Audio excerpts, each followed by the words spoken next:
Oke, kita ketemu lagi di pertemuan yang ke-11. Sebelumnya selamat siang. Assalamualaikum warahmatullahi wabarakatuh.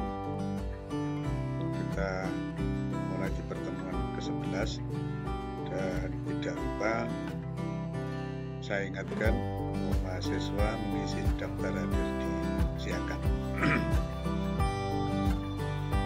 Kita langsung mulai saja perkuliahan ini. Ke-11 ini kita mulai saja, yaitu membahas tentang analisis laporan kinerja keuangan.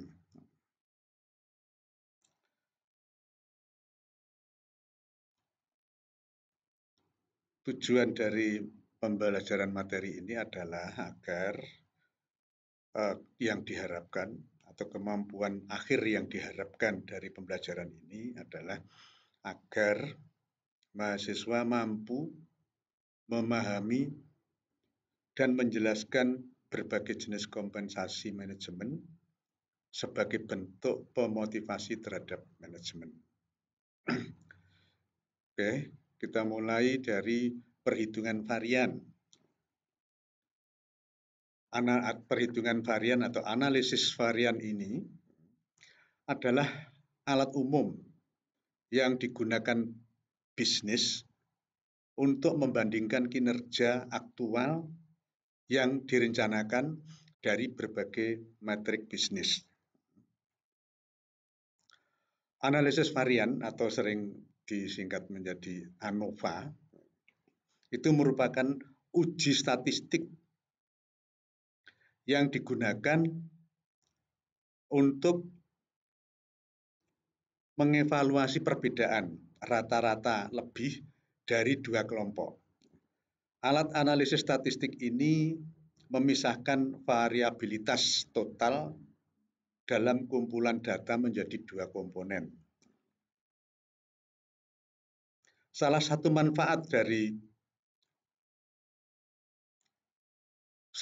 manfaat utama dari tes ANOVA atau analisis varian ini adalah kemampuannya untuk membandingkan rata-rata pada tiga kelompok atau lebih secara bersamaan. Jadi melakukan beberapa uji T untuk setiap pasangan kelompok. ANOVA analisis varian memungkinkan peneliti menganalisis varian antara semua kelompok dalam satu uji komprehensif. Nah, dengan analisis varian ini, secara rutin, bisnis dapat memperoleh wawasan yang lebih mendalam mengenai kinerja keuangan mereka, sehingga memungkinkan mereka mengambil keputusan yang tepat dan mengoptimalkan operasi mereka. Jadi bagi analisis varian ini, bagi bisnis, itu para pebisnis dapat memperoleh wawasan yang lebih mendalam mengenai kinerja keuangan mereka. Nah, kerangka analisis yang digunakan di dalam analisis varian ini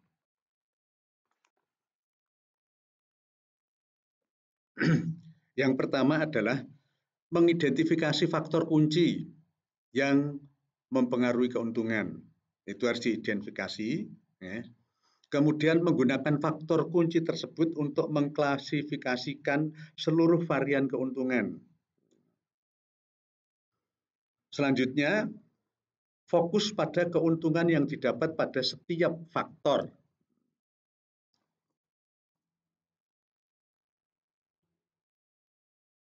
Jadi kerangka analisis yang digunakan di dalam ANOVA adalah mengidentifikasi faktor kunci yang mempengaruhi keuntungan, kemudian menggunakan faktor kunci tersebut untuk mengklasifikasikan seluruh varian keuntungan.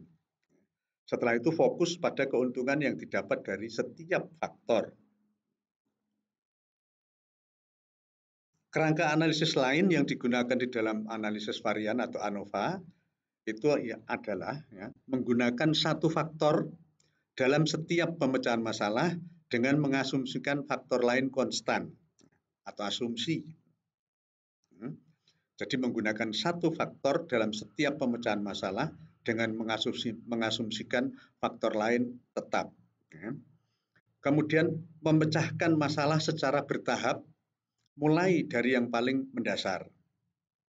Yang selanjutnya menghentikan proses bila faktor yang ditambahkan tidak sesuai dengan tujuan awal. Ini yang paling penting menjadi analisis faktor itu adalah bisa menghentikan proses bila faktor yang ditambahkan tidak sesuai dengan tujuan awal. Itu, coba kita lihat analisis varian. Ya.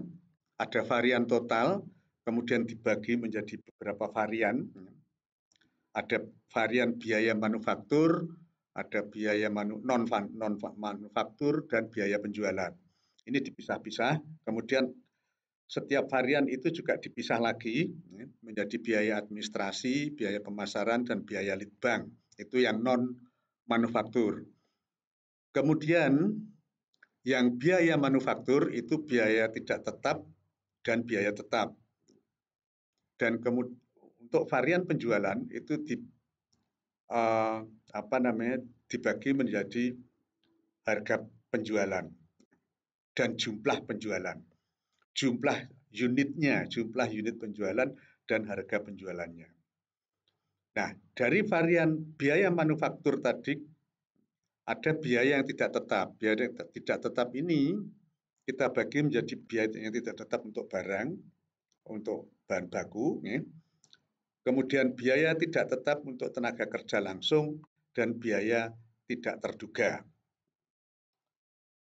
Kemudian dari jumlah unit dari penjualan itu kita bagi dua, menjadi dua varian lagi, menjadi pangsa pasar dan jumlah hasil industri. Hasil industri itu artinya hasil dari perusahaan ini dan perusahaan lain di industri itu. Ya. Jadi lebih luas. Oke, kita lanjutkan. Kemudian analisis varian. Analisis ini dibagi beberapa varian, ya, varian bauran atau volume, varian gabungan, kemudian varian volume dan varian pangsa pasar. Kita lihat varian gabungan, varian bauran itu merupakan selisih penggunaan biaya bahan pada bauran, bahan aktual dengan biaya bahan pada bauran bahan standar. Kemudian perusahaan yang memproduksi barang dengan beberapa jenis bahan baku dapat menganalisis varian baruan dan hasil untuk mengontrol biaya produksi. Analisis varian mencakup selisih harga, komposisi, dan hasil bahan baku, serta selisih tarif dan efisiensi, dan hasil tenaga kerja. Selisih pengeluaran kapasitas, pengangguran, dan efisiensi biaya, overhead, pabrik juga dianalisis. Ringkasan ini memberikan gambaran tingkat tinggi. Jadi semua varian itu dianalisis, ya. Kemudian dilakukan bauran.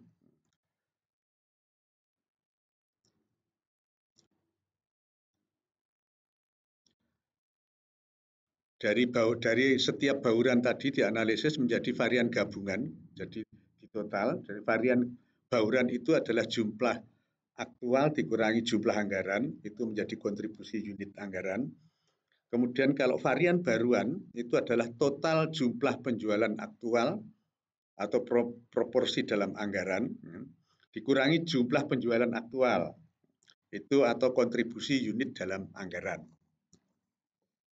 Kemudian varian volume, analisis varian tadi ya. Ada varian volume.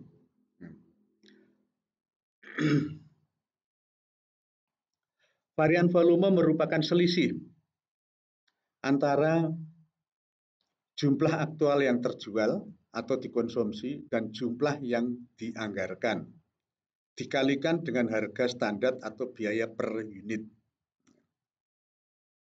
Jika varian berkaitan dengan penjualan barang, maka disebut varian volume penjualan. Jadi varian volume, jumlah total penjualan atau persentase dalam anggaran dikurangi jumlah dalam anggaran. Itu sama dengan kontribusi unit dalam anggaran. Kemudian varian pangsa pasar. Pangsa pasar merupakan informasi yang menunjukkan total penjualan bisnis. Dalam sebuah bisnis, pangsa pasar adalah salah satu istilah yang sering digunakan untuk mengetahui nilai penjualan suatu barang, suatu perusahaan, barang yang dihasilkan oleh perusahaan. Biasanya, data yang ditunjukkan menjadi tolak ukur perusahaan dalam bersikap untuk menghadapi kompetitornya.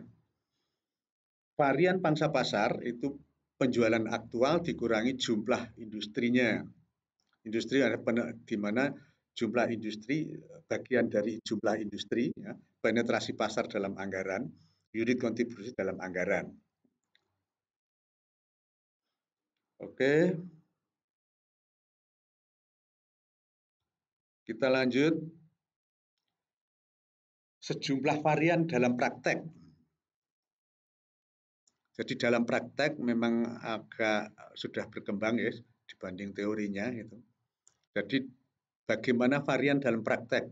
Yang pertama adalah perbandingan dalam periode waktu. Perbandingan dalam periode waktu itu diartikan sebagai perbandingan dari anggaran tahunan dengan ekspektasi dari kinerja aktual sepanjang tahun yang menunjukkan seberapa dekat manajer bisnis bertujuan untuk memenuhi target keuntungan tahunan. Coba dicermati betul kalimat ini ya. Perbandingan dalam periode waktu ya. Perbandingan dari anggaran tahunan dan dengan ekspektasi yaitu dari kinerja aktual sepanjang tahun menunjukkan seberapa dekat manajer bisnis bertujuan untuk memenuhi target keuntungan tahunan. Itu varian dalam praktek. Varian dalam praktek yang kedua adalah fokus pada margin kotor. Jadi keuntungan kotor adalah perbedaan penjualan kotor dengan biaya produksi standar. Jadi itu masih margin kotor, keuntungan kotor. Ya. Kita lanjut. Varian dalam praktek yang lain adalah standar evaluasi. Jadi varian dalam praktek itu bisa diukur dari standar evaluasi dari anggaran. Dievaluasinya dari sisi anggaran. Anggaran tahun kemarin berapa, hasilnya bagaimana, marginnya margin apa keuntungannya seberapa, itu dilihat dari anggaran. Hanya dilihat dari anggaran bisa. Ya. Kemudian dari standar historisnya. Misalnya tahun kemarin itu dengan modal kerja sekian, tenaga kerja sekian, keuangannya sekian, modalnya sekian, menghasilkan hasilnya sekian, penjualannya sekian, di mana saja. Kemudian standar eksternal. Standar eksternal ini terkait dengan perusahaan lain ya, atau kondisi lingkungan. Dulu sebelum di era tahun sebelum pemilu itu sekian, tahun dalam kondisi pemilu sekian. Itu juga bisa dipakai untuk standar evaluasi.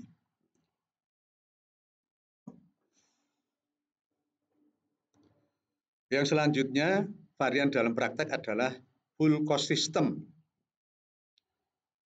Varian produksi seharusnya dihubungkan dengan jumlah produksi.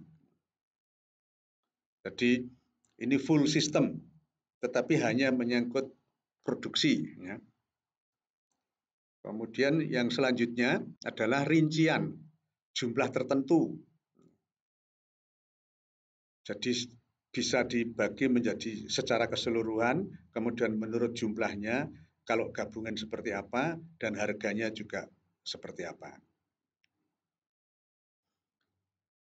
Varian dalam praktek lainnya adalah biaya teknik dan biaya kebijakan. Ini yang biaya teknik dan biaya kebijakan ini yang perusahaan yang sudah mulai berkembang. Di situ ada HRD-nya, ada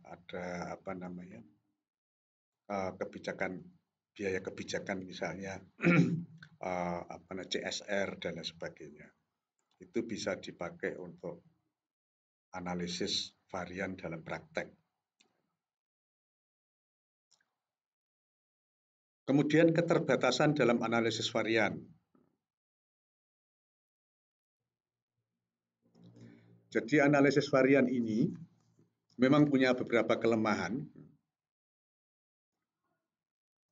yaitu apabila terdapat perbedaan antara kelompok yang dianalisis, maka letak perbedaannya tidak diketahui.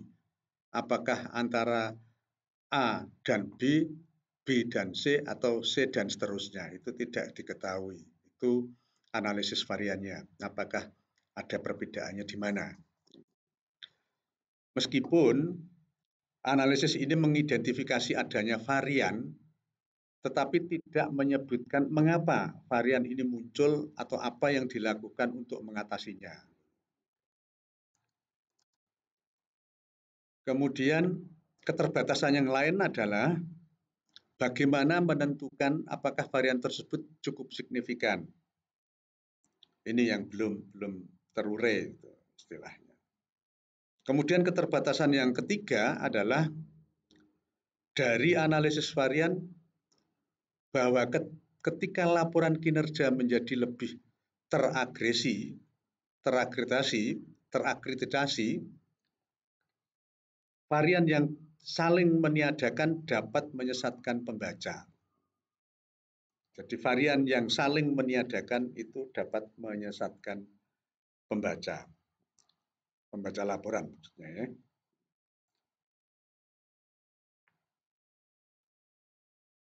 Jadi itu keterbatasan dalam analisis varian.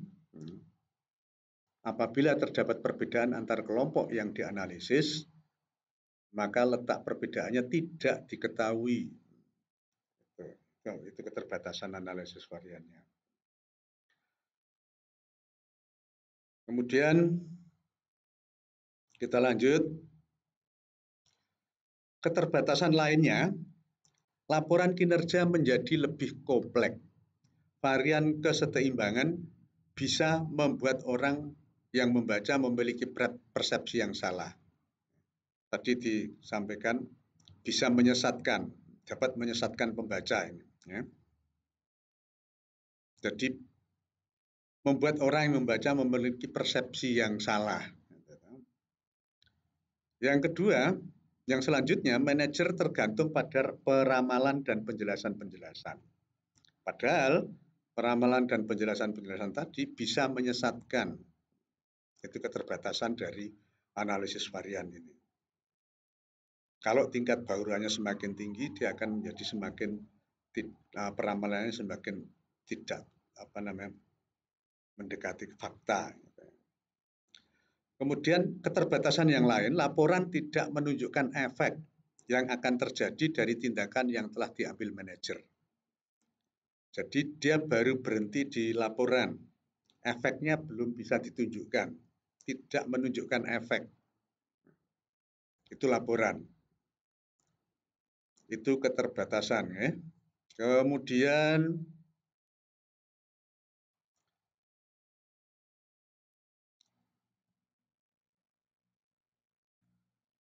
manajemen tindakan. Manajemen tindakan itu sebuah proses yang dilakukan untuk mengatur, mengolah, dan memanfaatkan sumber daya manusia yang ada untuk mencapai tujuan organisasi ataupun kelompok tertentu. Contoh, manajemen dalam suatu perusahaan seperti mengatur keuangan dan perusahaan. Salah satu dari manfaat manajemen adalah untuk mengatur kelompok-kelompok orang menuju hal yang sudah ditetapkan sebelumnya.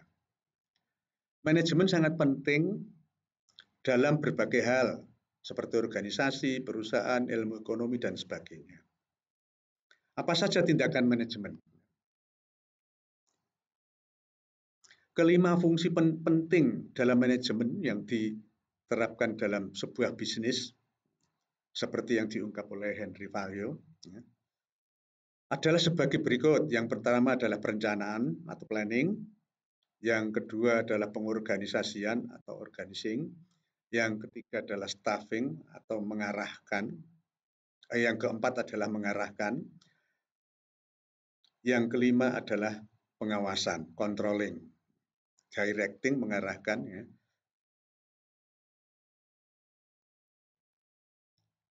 Jadi laporan keuntungan bulanan tidak boleh menunjukkan hal-hal yang tidak terduga. Itu harus ada tindakan manajemen. Tindakan manajemen itu harus tidak boleh membuat laporan keuangan bulanan yang menunjukkan hal-hal yang tidak terduga. Manajemen tindakan lagi yang lain adalah satu keuntungan utama adalah laporan dapat memberikan tekanan yang diinginkan pada manajer tingkat rendah untuk mengambil tindakan perbaikan atas inisiatif sendiri. Disitulah manajemen. Ya.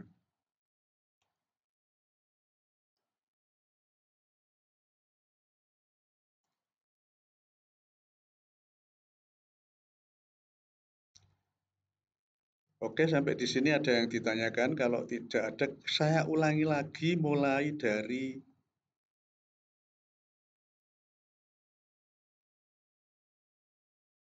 jumlah varian dalam praktek. Sejumlah varian dalam praktek. Jumlah varian dalam praktek. Yang pertama, perbandingan dalam periode waktu. Monggo kalimat ini dicermati betul ya. Perbandingan dari anggaran tahunan dengan ekspektasi dari kinerja aktual sepanjang tahun yang menunjukkan seberapa dekat manajer bisnis bertujuan untuk memenuhi target keuntungan tahunan. Yang kedua adalah fokus pada margin kotor. Keuntungan kotor merupakan perbedaan penjualan kotor dengan biaya produksi standar.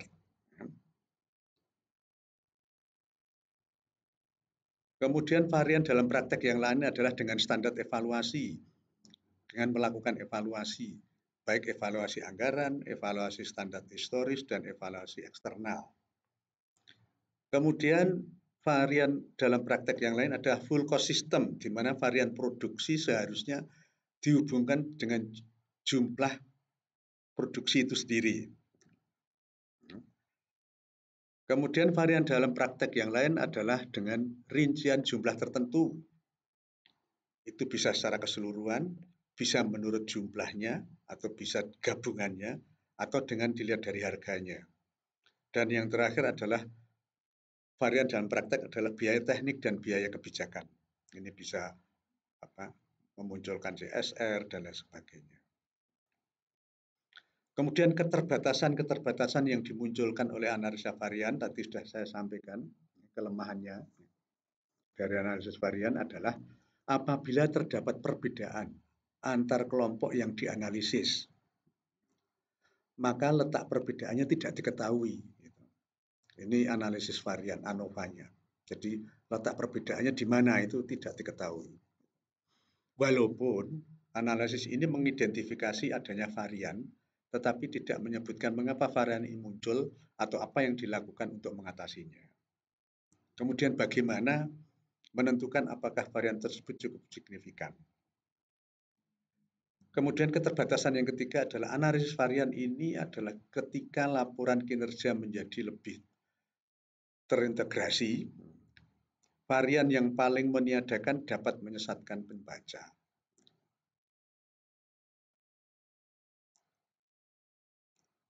Sehingga laporan kinerja menjadi lebih kompleks, varian kesetimbangan bisa membuat orang yang membaca memiliki persepsi yang salah.